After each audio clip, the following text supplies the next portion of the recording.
आज हम पढ़ेंगे कक्षा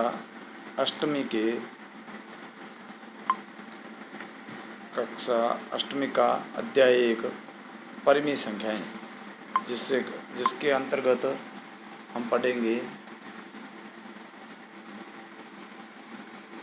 कक्षा अष्टमी की गणित, प्राकृत संख्याएं। ऐसी संख्याएं हम पढ़ेंगे प्राकृत संख्याएं, ऐसी संख्याएं जो 1 से शुरू हो तथा अनंत तक चलती रहे, उसे हम प्राकृत संख्या कहते हैं। जैसे उदाहरण के तौर पे हम लेते हैं, ये संख्या है 1 2 3 डॉट डॉट डॉट, इसका मतलब है ये लगातार आगे चलती रहेगी। सेकंड नंबर पे हम लेते हैं पूर्ण संख्याएं। पूर्ण संख्या यानी ऐसी संख्याएं जो 0 से शुरू हो तथा यह भी अनंत चलती रहे। जैसे उदाहरण के तौर पे यहाँ है 0 1 2 3 और ये भी डॉट डॉट डॉट यानी अनंत चलती रहें। अर्थात कहने का भाव ये है कि सभी प्राकृत संख्याएं पूर्ण संख्याएं होती है, क्योंकि प्राकृत संख्याएं सारी की सारी पूर्ण संख्या में निहित है। अब तीसरी हम चलते हैं, पढ़ते हैं। तीसरी संख्या है पूर्णांक। ऐसी संख्याएं जो 0 से शुरू हो तथा धनात्मक और ऋणात्मक दोनों ओर चलती रहे।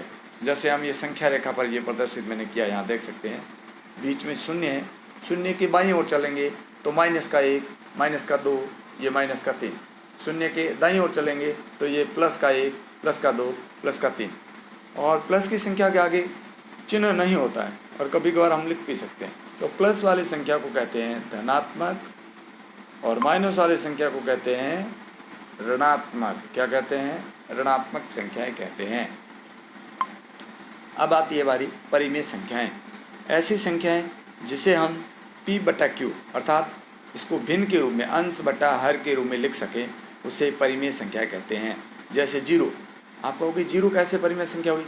तो आप लिख सकते हैं यहाँ 0/1, ये अंश हो गया इसका 0 और हर हो गया ये अंश और ये इसका हर। ये देखिए अंश 0 है और हर 1 है। हर कभी भी 0 नहीं हो उसे हम परिमेय संख्या कहते हैं। ऐसे संख्या है हमारे 2, क्या है? -2, -3/4, 5/7। आप कहोगे -2, तो हम इसको लिख सकते हैं -2/1। किसी भी संख्या का हर जब नहीं दिया हुआ है तो उसका स्वतः हर हमेशा 1 होता है। आप लिख सकते हैं वह संख्या बटे 1, तो वह परिमेय संख्या बन जाएगी। महत्वपूर्ण बिंदु देखिए, सभी प्राकृत, ये पहला, सभी प्राकृत संख्याएं पूर्ण संख्याएं होती है। क्यों? क्योंकि प्राकृत संख्याओं को हम जैसे कि 1 2 3 ये है, ये पूर्ण संख्याओं में निहित है। इसको हम ढूंढेंगे पूर्ण संख्या में तो सारी की सारी पूर्ण संख्या में मिल जाएगी। अतः हम कह सकते हैं कि सभी प्राकृत संख्याएं पूर्ण संख्याएं होती है। दूसरे नंबर पर हम देखेंगे सभी पूर्ण संख्याएं पूर्णांक होती है। तो हम पूर्ण संख्या 0 1 2 3 इसको हम देखेंगे तो ये सभी की सभी संख्याएं पूर्णांक में निहित है। अतः सभी पूर्ण संख्याएं पूर्णांक होती है।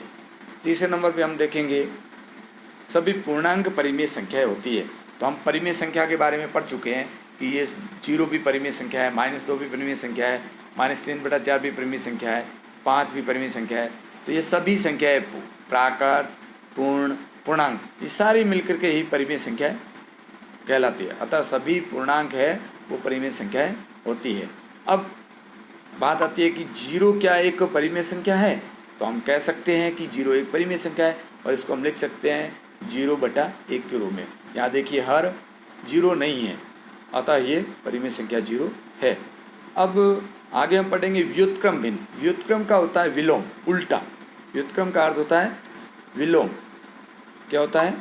व्युत्क्रम का अर्थ होता है उल्टा। जैसे किसी भिन्न को हम अंश है तो उसको हर, अंश को हर और हर को अंश बना दें, यानी बदल के लिख दें, तो उसको हम व्युत्क्रम भिन्न के रूप में लिख सकते हैं। तो इसके बाद में आता है हमारा उदाहरण क्रमांक, आप देख सकते हैं। जैसे यहाँ पर है -5/7 है, ये -5/7 है। तो इसका व्युत्क्रम हमने किया, देख लीजिए 7/-5। क्या किया है? अंश को हर को अंश बना दिया। तो ये इस प्रकार से हमारी ये बन गई। अब हम देखते हैं दूसरा उदाहरण 3, तो हम 3 को पहले लिख सकते हैं 3/1, तो हम व्युत्क्रम भिन्न बनाएंगे तो 1/3। तीसरे नंबर के उदाहरण देखेंगे तो -5 को हम लिख सकते हैं -5/1 और व्युत्क्रम भिन्न के रूप में लिखेंगे तो 1/-5। अब आगे आता है गुणात्मक प्रतिलोम, अर्थात भिन्न के अंश व हर को परस्पर बदल कर लिखना। उसकी गुणा करने पर फिर उसका मान यदि 1 आ जाए, उसका मान क्या आ जाए 1, जैसे हम लिख सकते हैं -13, तो -13 का गुणा व्युत्क्रम भिन्न होंगे 1/-13 और इसको हम गुणा करेंगे -13 गुणा 1/13, तो उत्तर आएगा 1। इसी प्रकार से ये दूसरा उदाहरण है -3/5, तो इसको लिख सकते हैं 5/3, या इसकी गुणा करेंगे -3/5 इंटू 5/-3, तो बराबर में गुणा करेंगे तो आ जाएगा उत्तर 1। ठीक इसी प्रकार से हम आगे पढ़ेंगे योज्य तस्मक। योज्य तस्मक का अर्थ होता है किसी भी संख्या का चिन्ह, किसी भी संख्या या भिन्न का चिन्ह बदल के लिखना ही उस संख्या का योज्य प्रतिलोम होता है। जैसे मैं यहाँ कुछ उदाहरण लेता हूँ। और योज्य तस्मक का अर्थ होता है किसी संख्या का मान 0 हो जाए तो वह उसका योज्य तस्मक कहलाता है। जैसे -13 है, -13 का योज्य प्रतिलोम होगा 13। -3/4 है तो इसका होगा 3/4, या माइनस की संख्या थी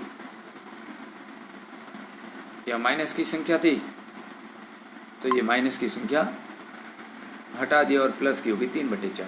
या लेंगे 5/4, ये प्लस की है तो इसका चिन्ह बदल दिया -5/4।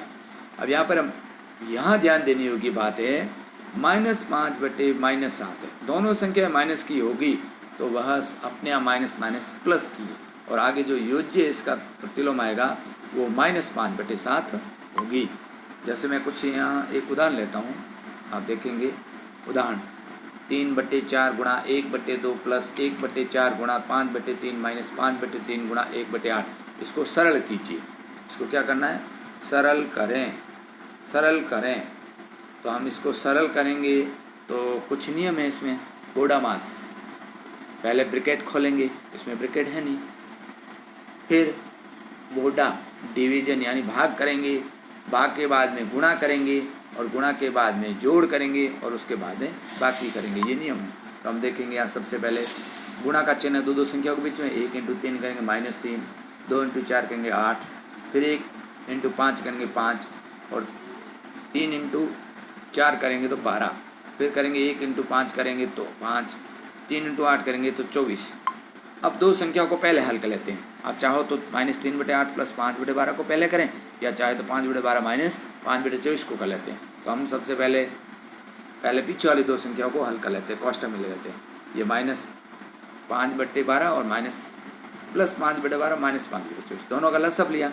तो लसअप लेंगे तो लसअप इस प्रकार से लेते हैं, ये 12 और 24, 2 का भाग दिया 6, 12, 2 का भाग दिया 3, 6, 3 का भाग दिया 1, 2, 2 का भाग दिया 1, 1। तो यहाँ गुणा करेंगे 2 × 3 6, 6 × 2 12, 12 × 2 24। इस प्रकार से हमारा लसअप 24 प्राप्त हुआ। अब लिखेंगे -3/8 प्लस 12 का भाग 24 में दिया 2 बार, 2 × 5 किया 10, 2 × 5 किया ये 10, और फिर 24 का भाग 24 में दिया 1 बार और उसको 5 से गुणा किया तो 5, 10 में से 5 गए 5, 5/24। तो इसकी फिर लसअप लेंगे पुनः 24 और 8 का, तो लसअप 24 आया। फिर 8 का भाग 24 में 3 बार गया, 3 × 3 किया तो आया 9, फिर 24 का भाग 24 में दिया 1 बार, 1 × 5 किया तो 5, -9 और प्लस 5 है तो माइनस के 4 बचे और -4/24, दोनों में 4 का भाग जा रहा है, जैसे कि -4/24, दोनों में हम भाग देंगे 4/4 का, ऊपर 4 एकम 4 माइनस के 1 बार और नीचे 6, 4 छंग 24, 1/6 माइनस का 1/6। इस प्रकार से ये हमारा उत्तर प्राप्त हुआ। तो हम इस प्रश्नावली को समझे, ठीक प्रकार से देखें और फिर 1.1 प्रश्नावली को हम हल कर सकेंगे।